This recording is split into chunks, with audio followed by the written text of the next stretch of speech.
Jesus acabava de chegar a uma cidade da Samaria chamada Sicar. Aqui se encontrava o poço de Jacó.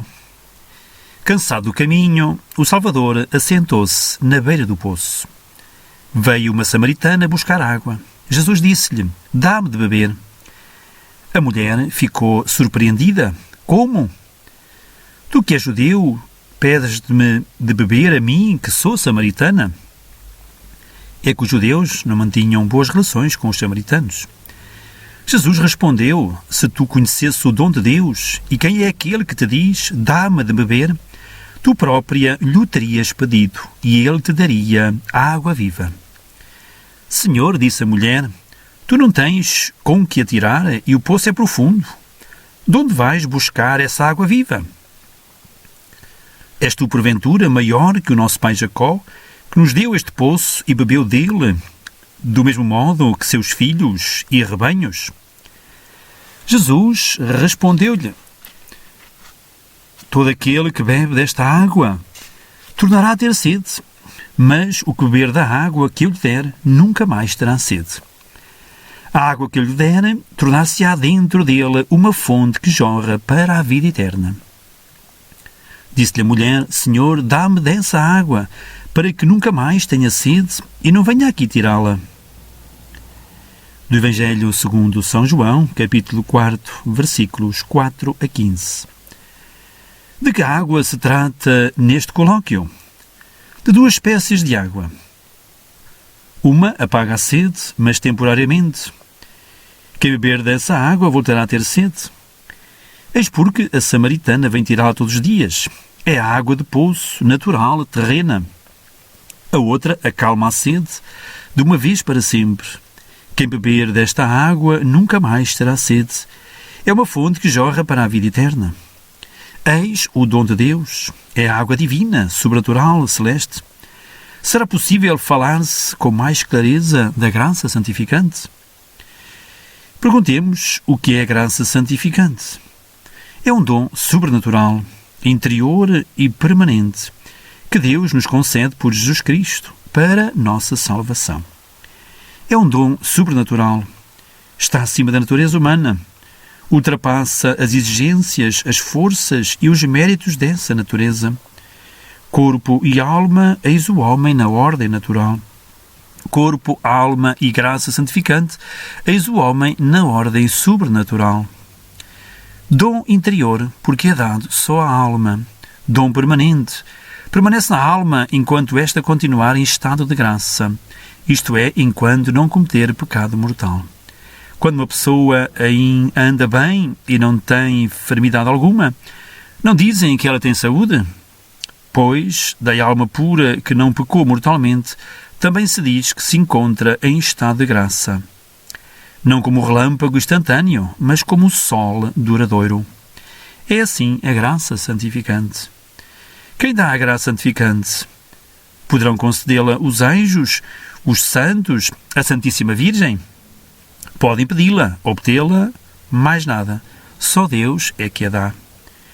Por intermédio de quem concede o Senhor a graça santificante? Por Jesus Cristo. Por Adão perdemo-la, por Jesus Cristo recuperámo-la. Desde a queda de Adão, todas as graças nos são concedidas por méritos futuros ou passados de Jesus. É por isso que a Igreja termina todas as suas orações por Cristo Nosso Senhor. Para que nos é dada a graça santificante? Para nossa salvação. É o meio indispensável determinado por Deus para nos salvarmos. É-nos concedida para a nossa salvação. Certos dons sobrenaturais são concedidos por Deus para a salvação do próximo. Por exemplo, o dom dos milagres, das línguas, das profecias. São carismas e não graça santificante. A graça é-nos concedida para a nossa própria salvação. A graça santificante é um dom sobrenatural.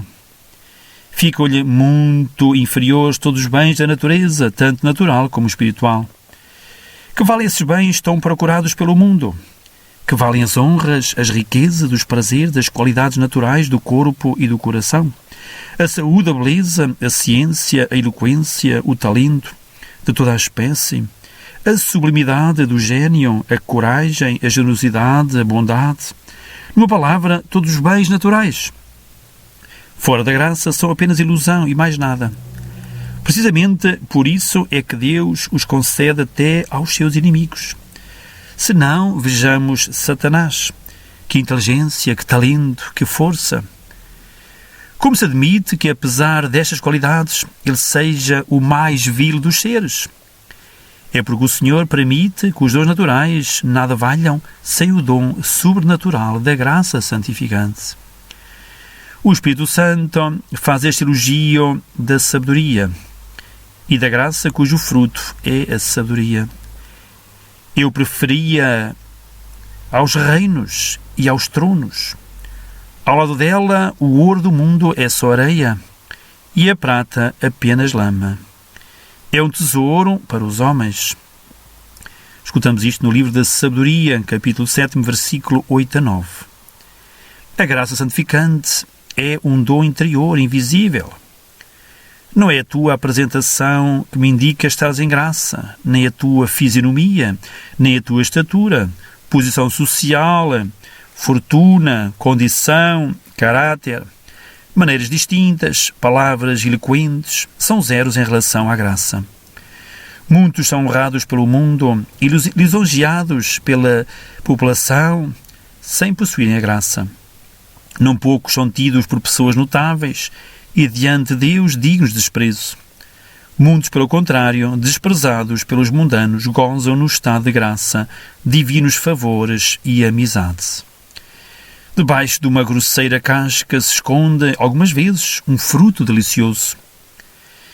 Exterioridades sedutoras ocultam, não raro, o vácuo e a corrupção. Como uns farrapos podem ocultar, algumas vezes, uma alma agradável a Deus.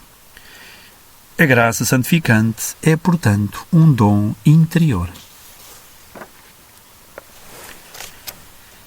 A graça santificante é um dom permanente. Permanece em ti se não cometeres pecado mortal. Acontecerá o mesmo com os bens do mundo. Infelizmente, a morte despoja-te de tudo. Na morte apaga-se a tua beleza. Adeus dignidades, honras. Os teus sentidos desaparecerão um após outro. Só levarás para a terra as 4 tábuas de um caixão. A tua recordação passará com o dobre fúnebre do sino.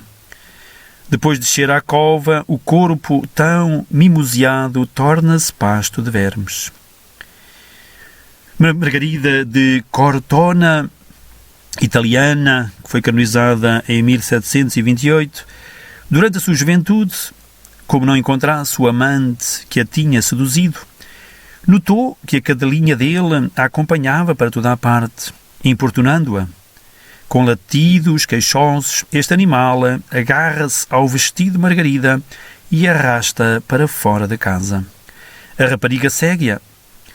Ao pé do montão de folhas que separa com as patas, a cadela dá latidos. Que descobre Margarida? O cadáver daquele que procura, já em estado de composição. Correm-lhe as lágrimas abundantemente, mas em breve se transformam em choro de arrependimento.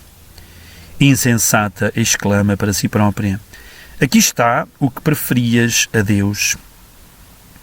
Desde então, feita penitente, vai postar-se coberta de farrapos à porta da cidade que a sua má conduta escandalizou, pedindo perdão a todos os transeuntes. Os bens mundanos acabam, a graça santificante perdura. Margarida compreendeu. Depois de recuperada, a graça tornou-se uma santa. A graça santificante é-nos concedida para a nossa própria salvação. Difere dos carismas, dons sobrenaturais, outorgados para a salvação dos outros. A graça santificante ultrapassa o dom dos milagres, das línguas, das profecias. Ouçamos o hino de São Paulo à caridade, companheira inseparável da graça. Se eu falar todas as línguas dos homens e dos anjos e não tiver caridade, portanto, a graça santificante, sou como o bronze que soa e o símbolo que retine. se eu tiver o dom da profecia e o conhecimento de todos os mistérios e de todas as ciências, se tiver fé capaz de transportar montanhas e não tiver caridade, ou seja, a graça, nada sou. Escutamos estas palavras na primeira carta aos Coríntios, capítulo 13, versículo 1 a 2. A graça santificante é-nos dada por Jesus Cristo. Para nos enriquecer desta graça, encarnou, nasceu no presépio, portanto no corral que servia de guarda para animais, suportou a vida obscura e pregou o Evangelho. Para merecer-nos esta graça, sofreu a paixão. Em Getsémani, o terror gela os membros de Jesus. Está oprimido pela tristeza e pela desolação. Um suor de sangue corre do seu corpo. Jesus é preso, amarram-no, batem-lhe, arrastam-no de tribunal em tribunal, flagelam-no, coroam-no de espinhos e conduzem-no ao Calvário. Que horas de sofrimento indizíveis! Qual o fim de tantas torturas, tantas humilhações? Merecer-nos a graça santificante. Para nula merecer o suplício da cruz, Jesus subiu o Calvário. O povo sedento de sangue grita. Tudo está preparado. Jesus é despojado das suas vestes. O seu corpo estriado de sangue, cortado de golpes pelas correias da flagelação, é estendido na cruz. Cravam-lhe uma das mãos, depois outra, em seguida aos pés.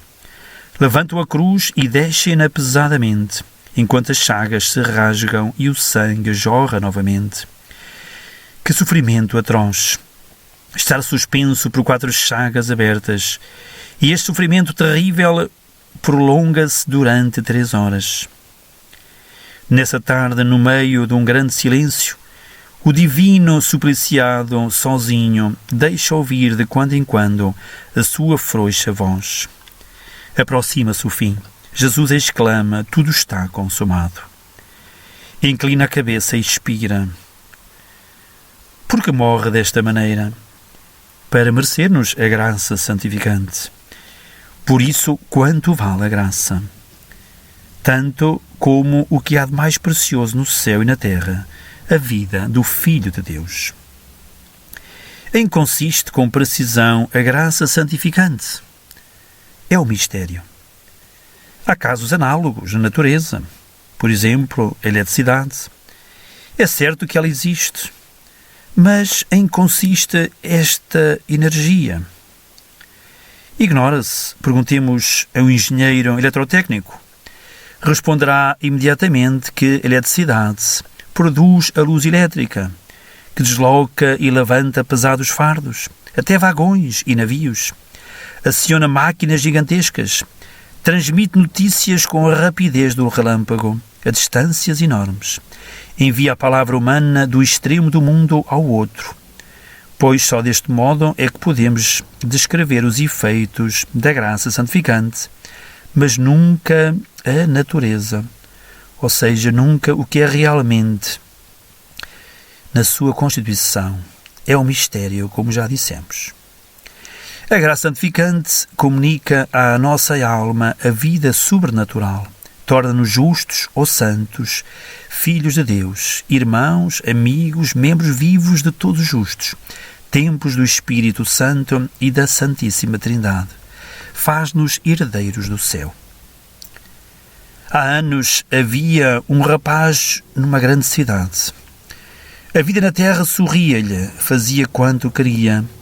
A onda levava-o e ele deixava-se levar. Decorria os anos nos prazeres, na ociosidade, na insignificância. Era um dos muitos que enchem o mundo e para nada servem. Até que um dia, casualmente, leu estas palavras: bem-aventurados os que têm fome e sede de justiça, porque eles serão saciados. Saciado? Nunca o tinha sido. Pelo contrário, sentia mesmo aborrecimento pela vida. Contudo, existia alguma coisa que o podia satisfazer. Era a justiça, o estado de graça. Pois bem, ia agora experimentá-lo. Cortou com a vida de pecado. Tinha fome e sede de justiça. Passado um ano, expôs a sua vida a um sacerdote e no fim acrescentou: como a vida agora é bela e feliz. Depende unicamente de nós realizar esta vida por meio da graça santificante.